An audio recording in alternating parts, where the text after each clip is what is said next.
Reconstitution certes un peu kitsch, mais les habitants de Valençol ont célébré à leur façon l'événement le plus bizarre censé s'être déroulé dans un champ de lavande en 1965, la venue d'extraterrestres.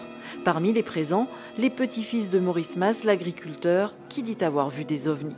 C'était quelqu'un de très simple, pas du tout illuminé, qui ne racontait pas d'histoire. Donc pour moi, je suis convaincu qu'il s'est passé quelque chose ici même, là où nous sommes. Et quelque chose, alors on pourrait expliquer, je ne sais pas comment on pourrait expliquer, mais oui, il s'est passé quelque chose, tout à fait. Moi, j'en suis très convaincu. Des ufologues venus de toute la France sont sur place. Ils se veulent sans parti pris et étudient scientifiquement les différents témoignages.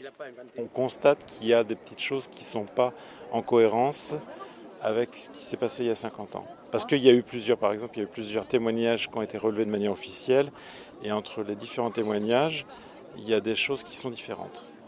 Mais de manière globale, on va dire que le témoignage se tient et reste très troublant 50 ans après. Une exposition est également organisée pour rappeler les événements de 1965. Une carte postale a été éditée pour l'occasion, car à Valençol, l'affaire intrigue toujours. Et si personne ne sait ce qu'il s'est réellement passé, nombreux sont ceux à accorder du crédit à Maurice Mas, un témoin jugé fiable par les enquêteurs de l'époque. J'y crois.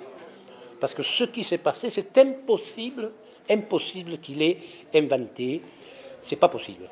Et puis les traces, comment aurait-il fait à 6 heures du matin des traces que tout Valençol a vu? Voilà, donc c'est pas possible. Et puis finalement, qu'est-ce qui prouve? Moi je vous dis que nous sommes les seuls au monde. Canular ou pas, aujourd'hui l'essentiel est peut-être ailleurs. Continuer à parler de Valençol et attirer les touristes déjà séduits par les champs de lavande.